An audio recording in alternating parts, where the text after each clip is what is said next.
Okay, so one of the things I wanted to look at today, a number of things, but I wanted to start out with a website called, as you can see here, easybib.com. And it's a really, I think, solid place to go to with regard to uh, our works cited page and what our in-text citation would look like. So this website, it's pretty intuitive. It's got some advertisements, surrounding it, how they make money, right?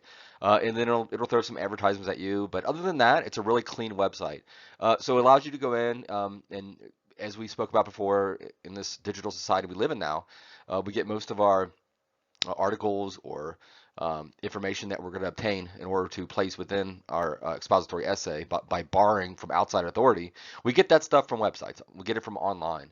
So it allows you to cut and paste the URL of a website into it, into the actual Easybib, and then you hit enter, and you could look at the citation, and then you could hit enter again, and it will actually show you what it's going to look like for your works cited page and your in-text citation, and it saves whatever you put in there. So it pretty much builds your works cited page for you, the three entries that we're going to need on our works cited page for this expository essay. Uh, and let me reiterate that this expository essay, like the other essays, is going to be 3 to 5 pages long. It's going to have a works cited page, which does not count as part of the page numbering. So you're going to have a minimum of 3 pages of prose, of actual essay, and then an additional page that you tack on that'll become your works cited that has 3 entries on it on the works cited page that correspond to 3 in-text citations within the actual essay. When you quote, when you paraphrase, when you summarize, you're going to use an in-text citation, correct? Um, so it makes that works cited page for you, and then allows you just to copy and paste it onto or into your essay. And of course, you have to change the font size to 12-point font, and then the actual font type to Times New Roman. But it's great in that you can copy and paste the URL into this Easybib website. It allow you to copy and paste a book title, a journal title, newspaper title, if you happen to get from online newspaper some information that you want to put within your expository essay, online databases, advertisements, film and online video. So has a whole host of interesting and easy to make works cited implements that this website contains. Let's go ahead and take a look at how it actually works. We'll take a look at the website itself. Okay, so Easybib. Here we go. We're at the website. Let's go ahead and attempt to put an entry in here and see if we can create a works cited page. Just randomly, I wanted to go to Stats Canada. I'll just click on here. So I'm going to pull a quote off of Stats Canada or a paraphrase that I think has everything to do with what my expository essay is. Just for example, uh, let's look at census, and we're going to see how if we can build just from the URL. So say I go to results 2016 census. Okay, this is something I want to use in my essay. I have no idea what my essay is about. It's about Canada and the population. And I'm going to pull this, I'm going to quote from this website, right? So that's my quote. Here's my URL. I want to copy it. I'm going to go to Easybib, right? I'm going to hit website because I'm using a website. If it was a book, a journal, there's more, as we mentioned before. You can go through these. If it applies to where a blog, a cartoon, I don't know what that would be, but there we go, website. And all I'm going to do is copy and paste the website URL in here and hit search. And then it's going to, I'm going to have to hit cite again, as you can see here. And then it says there's some missing information. The publisher and sponsor, that's not important. We got everything we need, the title of the website. And we're just going to go through and check to make sure this information is correct. Wow, in this case, we have an author, Martin Turcott. Okay, perfect. I thought it would just have the name of the article as the citation. Okay, and then create citation, and we can go down. I've already been creating some. You can see it's been aggregating or putting together all the various websites that I've been citing for my in-text citation. And here we go. This is our citation. It's pretty big, but we're going to hit copy the citation. It copied it. And then we're going to go to our Word document. I've been creating a works cited page. Here we go. Got the hanging indent and everything. So we're just going to paste into the document. All right, so this is correct. We get the author's last name, comma, first name, the name of the article in quotation marks. You can see here. That's perfect. And it has the URL and the date that it was accessed. This looks good, or the date it was created online, rather. So the only thing wrong with this works cited so far, it's got the title, works cited, it's plural. Everything's Times New Roman. Each entry has a hanging indent. That's great. It's a 12-point font, it looks like to me. So the only thing wrong is this blue. The URL is in blue. So we have to change that. And all we have to do is this, I don't know, I just hit Control A that highlights everything and then hit black. And then it's fixed. Uh, so Easybib is a good sort of website to go to. Individuals have their preferences when they're citing. Easybib, Citation Machine is another one. Even the Microsoft Word document allows you to create a works cited within it.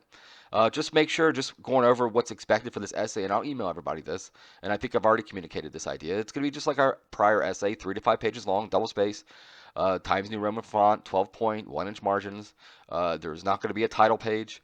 You are going to have your last name, my name, the class, and then the date on the top left-hand corner, and then, of course, your last name and page number on the right-hand corner on every page.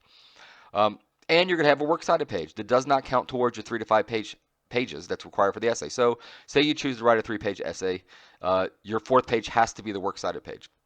We're not going to write a 2-page essay and then tack on the works cited and say, oh, now it's 3 pages, right? You're going to get deducted points for that. And make sure we have 3 entries on our works cited page, right? That correspond to 3 in-text citations. Use Easybib. It's a great resource. Use whatever one you feel comfortable with using that you're used to using when you're citing for your papers. Okay, so let's take a look at the example that I uploaded yesterday that is part of my PowerPoint lecture yesterday for YouTube. And we'll go through and we'll point out it's a pretty good essay. I would put it in the A range, maybe low A range with regard to looking at the rubric that I sent you. Take a look at that. MLA is pretty tight. You got this individual's name. It was a he in this case. My name for the class. Everything's double spaced. English 252. So the class itself, the name of it, and then the date in this format. The day, the spelled out month, and then the year. I think everybody pretty much has that down pat. Okay, so we have a title, and remember the title of our essay should have everything to do with our essay. It shouldn't be something that is sort of just obscure or random, right? The fighting styles of mixed martial arts. So I know exactly off the bat, right from the get-go, what this essay is going to be about from the title, and that's fine. And then notice up here last name with the pagination, and the pagination that continues to go up as the essay progresses. All right, so let's go ahead and look how this first paragraph, how it introduces the subject matter, maybe gives us some background information, and then hopefully it distills down to a thesis statement or even a summary. So mixed martial arts, or MMA, is a full contact hybrid combat sport that incorporates many different techniques and disciplines. It allows both striking and grappling, either standing or while on the ground.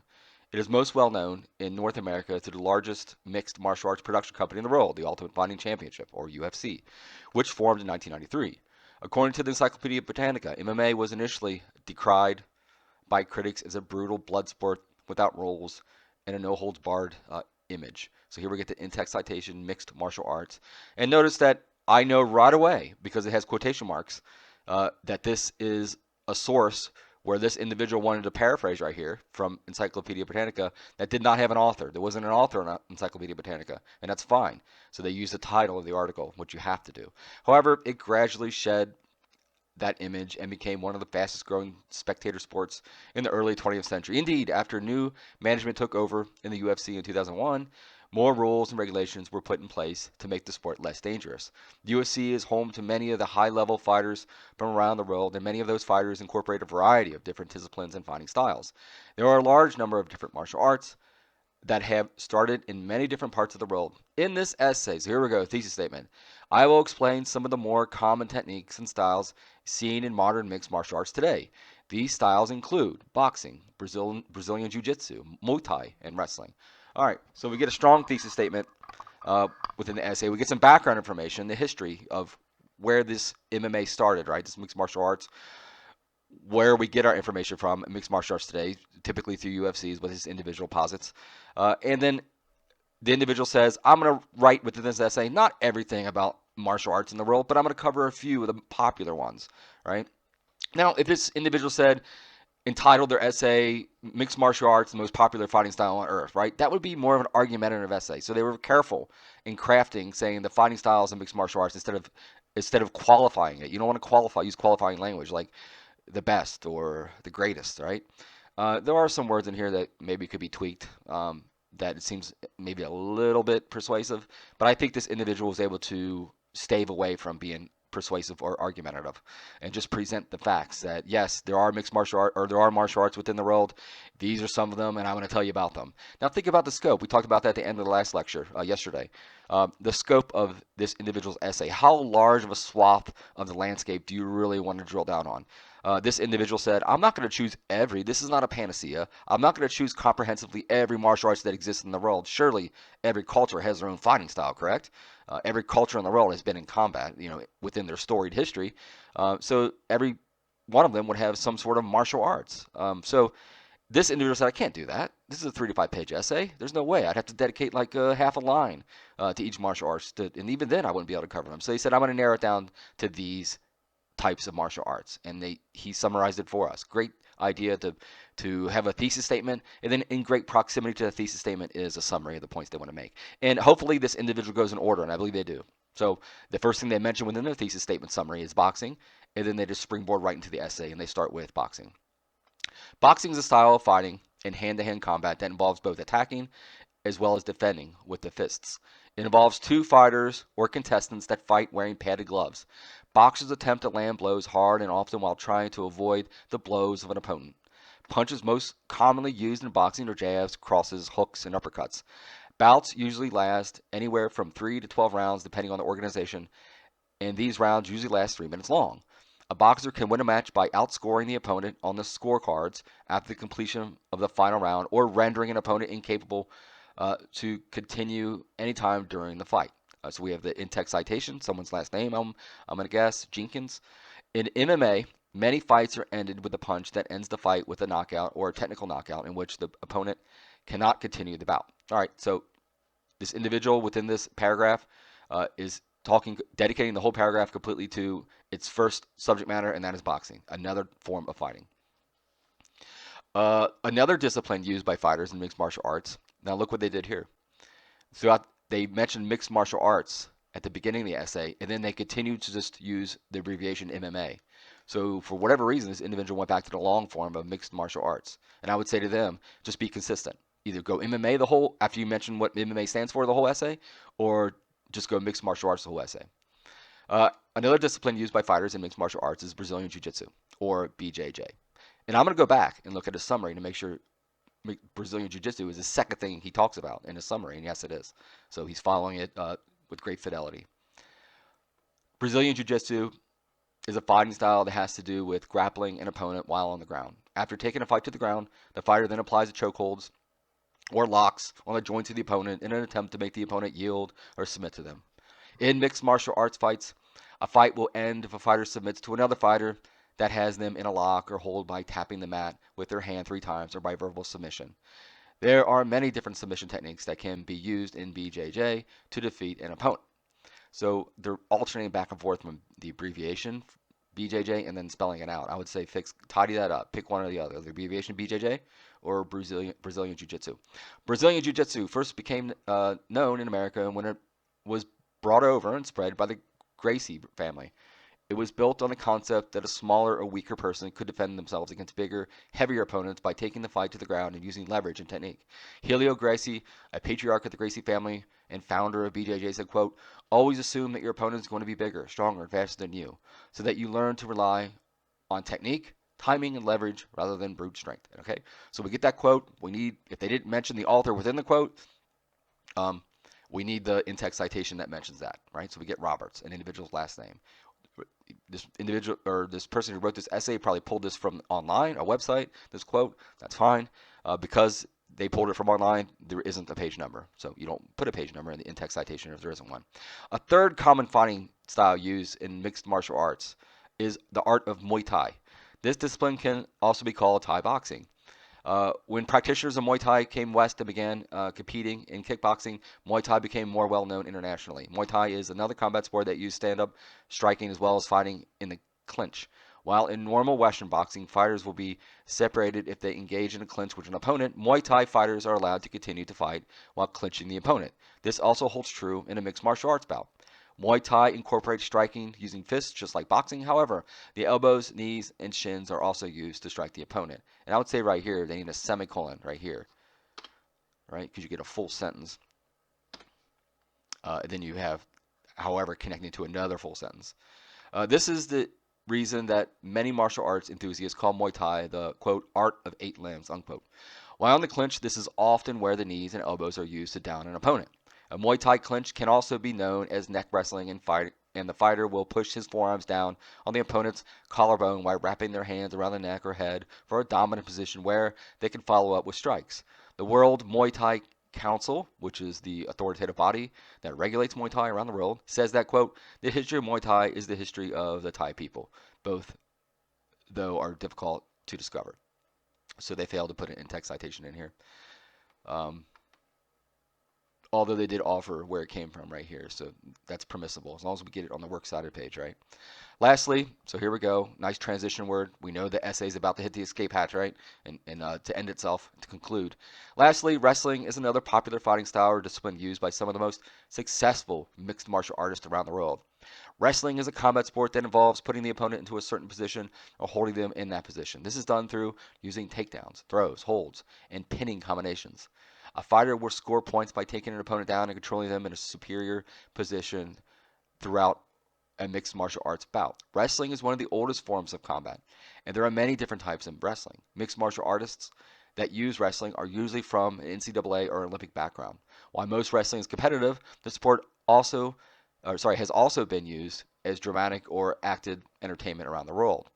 The four common fighting styles. So here we go. He's going to conclude, right? He's going to restate his thesis statement, not verbatim, but restate it, and then offer us a summary of the points that we just read throughout his essay. The four common fighting styles explained were boxing, Brazilian Jiu Jitsu, Muay Thai, and wrestling. While there are many other disciplines used by mixed martial artists and even hundreds more martial arts used around the world, these styles have proven to be the most commonly used styles in the UFC and other top MMA organizations around the world. So this is a tiny thing, but in terms of language, to avoid being persuasive, he put the word top. That's a qualifying word, right? It might be fact that MMA is the best or the most, I don't know, popular or has the most views. Maybe that would be more neutral. Or you could just take top out. Commonly used styles in UFC and other MMA organizations around the world, right? Top is sort of saying it's great, it's the best, right? Which is not what we do in expository essay. We don't obscure the facts with our own beliefs, right? But if it really is, you can the best or the most viewed, maybe frame it like that. It's the most viewed, and you can actually quantify that by giving us a stat that shows that MMA is watched more so often than any other organization that is involved with fighting, organized fighting. While many fighters use a base martial art that they can find the most success with, it is generally agreed that fighters and mixed martial artists find most successful by practicing a variety of different fighting styles. For example, a fighter could use a wrestling takedown to get an opponent to the mat before transitioning into jiu-jitsu hold to submit the opponent. By incorporating striking, takedown, and submission styles, a mixed martial artist will set themselves up for success against a variety of different opponents. Mixed martial art bouts can often turn into chess matches, which each fighter adopting different styles to try to finish off their opponent. There has been a long debate about which fighting style is the most dominant and successful in MMA, and the debate will continue as the sport continues to grow in the future. And tell you the truth, within this essay, he almost right here talking about the debate that is going on, which is the best. Or so he didn't, although he kind of teased it into the essay at the end, a debate, the word debate and dominant, right? He didn't dedicate a whole paragraph to that, which would have been seemingly argumentative, right? Well, I'm going to tell you, and we're going to debate about it within this essay, who is the most dominant, organized fighting organization. But he didn't sort of fall for that fallacy. He avoided it, but he did mention something of it. He could have taken this line about the dominant and debatable part, or take out some of that language. It seems more argumentative. All right, here we go. Works cited page. Everything looks correct. You get the word works cited is the title of the works cited page. We still have the last name and the page number. This individual wrote 3.5 pages of prose. That's great. And then here we go. We get the works cited. Notice a number of things about the works cited. We have a hanging indent, right? We get the space in between each entry on the works cited page. It's in alphabetic order, so Jenkins, Mixed, Roberts, right? Use the first word to alphabetize it. And it looks like it's properly formatted. So we get the individual who this student who wrote this paper is borrowing the authority from, or the quote from, or paraphrase. We get the title of the container, wherever they got the website title, would be Boxing Hall of Fame, Las Vegas News, right? If there are page numbers, the date it was published, and then the URL. I mean, that's the basic. I'm not really hung up on this stuff right here, maybe. I'm not going to look for that, page numbers. But I really want the author, if there's an author, the title of the article, the name of the website, and the URL. That's important, those things. Let's see. Then we get mixed martial arts. We know that this is the we know when we were in the essay that this was the title of the article, mixed martial arts. In this case, an Encyclopedia Britannica entry, because we knew that was the title because there wasn't an author's last name and he put quotation marks around it. So make sure these match completely. The Jenkins, the mixed martial arts, and the Roberts, what's inside your in-text citation, right? That's gonna be one of the main metrics I use to grade your essay that you're doing the works cited. It's corresponding correctly to your in-text citations. All right, it's double spaced, looks good, 1-inch margins. Everything's in 12-point font, Times New Roman. Now let's take the hanging indent out. Let's just show you how we can do that. We'll go to paragraph, special, says hanging. We're gonna take it out and put none. Hit OK. All right, so you might get your essay finished. You completed your essay. It's concluded. You feel like it's expository in nature, meaning it's offering facts to the reader, and it's not relying upon your opinion, and never obscuring the facts with your opinion. It's objective, not subjective, meaning there's some level of truth to its whatever information it's offering. And you say, okay, I'm done. Here's my works cited. And it's like, oh well, I got to put in my hanging indent. So just highlight your entries on your works cited page, your 3 entries that you should have. And then we're going to go to paragraph, and then just go to special. Under special, hit hanging, then hit OK, and there, looks good. All right, there's one last thing that's wrong here, and that's, of course, the blue font here. So just highlight the whole document. Or sorry, we'll go up here and hit black, and there, this is done. And hit save. Okay, so hopefully this provided a good example for you with regard to what it should look like. Okay, if you haven't already, but at some point, because tomorrow the rough draft is due, you're going to have to sit down to figure out what expository essay topic you want to pick. There's plenty of websites out there that have some good ones, some bad ones. Reach out to me if you're having difficulty narrowing it down. But just to sort of, I think the topics should be the best topics, I believe, are some of the more urgent topics that are sort of flying around and floating around in our society. And I think they make for exemplary sort of essays. And if you've picked something else that's not sort of urgent, there isn't great sort of clamor for it to be written about journalistically or through the expository expression or essay, don't worry about it. But just take a look at these 4 compared to the 4 at the bottom. The 4 at the bottom, argumentative, we're going to look at why, and the 4 at the top or more what we would consider expository or expository. So number 1, the process of becoming a Canadian citizen. Great. You know, had to go through the permanent resident program to become a permanent resident since I'm from America. So if I wanted to write an essay, it's really you're answering the question how. What is this process, right? How the COVID-19 virus spreads, right? So what was the process? What was its inception or its genesis? And then how did it systematically spread from nation to nation? Where did it come from? Define what it is, and then how it sort of moved, its mode of transportation, airborne, through touch. Then the next one, diplomatic differences of Canada and America. So a compare and contrast to Canada and America with regard to diplomacy, right? And then race relations in America, right? So on the top 4, I'm not obscuring it with any sort of opinion. I'm going to give the facts. You know, I'm going to give a nice thesis statement, and then I'm going to give a summary of my points, and then I'm going to talk about those points one by one, reach into 3 outside sources to underpin through quote, paraphrase, or summary within my own essay that correspond to in-text and works cited, those 3 entries, right? And here, the 4 bottom ones would be argumentative in nature, something we need to avoid. It's challenging to become a Canadian citizen. So the word challenging is a loaded qualifying word. So we're saying it's hard, right? We're trying to convince the reader, this is a hard process. Listen to me. This is a hard process, becoming a Canadian citizen, right? Which we don't want to do. And then, of course, the second one at the bottom, COVID-19 hurt a lot of people. It might have hurt a lot of people, but the word hurt is more opinionated, right? It's more argumentative and persuasive. Another word could be used that would make it more neutral and journalistic, more objective rather than subjective. We could actually quantify. If we wanted to make it a more expository, we would just quantify how many people it killed and let that stand in for hurt or not hurt, whatever that is, right? Hurt or harmless. Canada has better diplomacy than America, right? We see the word better, that's qualifying language, just like hurt, just like challenging. It might be so, but we'd have to quantify it with numbers or with a quote, or yeah, I would say numbers. Stats always stand in as a neutral, more objective truth, right? Race relations in America, should be are, is deplorable. So we're using deplorable as the qualifying word. That's where it becomes argumentative, as opposed to the one up top that says race relations in America. I'm going to write within this essay about the race relations in America, the good, the bad, the ugly, right? The good and the bad, right? I'm balancing it out by mentioning both. I'm comparing and contrasting the good parts, and I would tinker with that word good to make it more neutral. But yeah, just so we're able to offer language that is more neutral, more journalistic, more objective. Okay, questions as always. Email me if at any time you have any questions or concerns with regard to this essay or what the timeline is moving forward.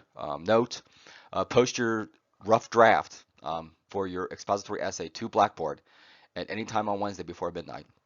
And then, of course, on Thursday and Friday, we're to go into Blackboard and give one comment on 5 different essays. Let me know if it doesn't work, right? As I said before, it's the grand experiment. If this doesn't work, we'll have to figure out another format.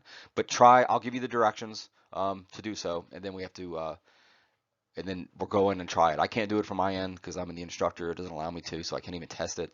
So I need to have you guys sort of be the guinea pigs for me and go in there and try to post your essay, which was no problem. Everybody was able to do that last time. And then go in and post your comments.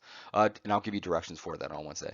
On Thursday and Friday. So Chapter 6 summary is due Friday to me via email. All right, guys. Let me know if you have any questions. Talk to you later. Bye.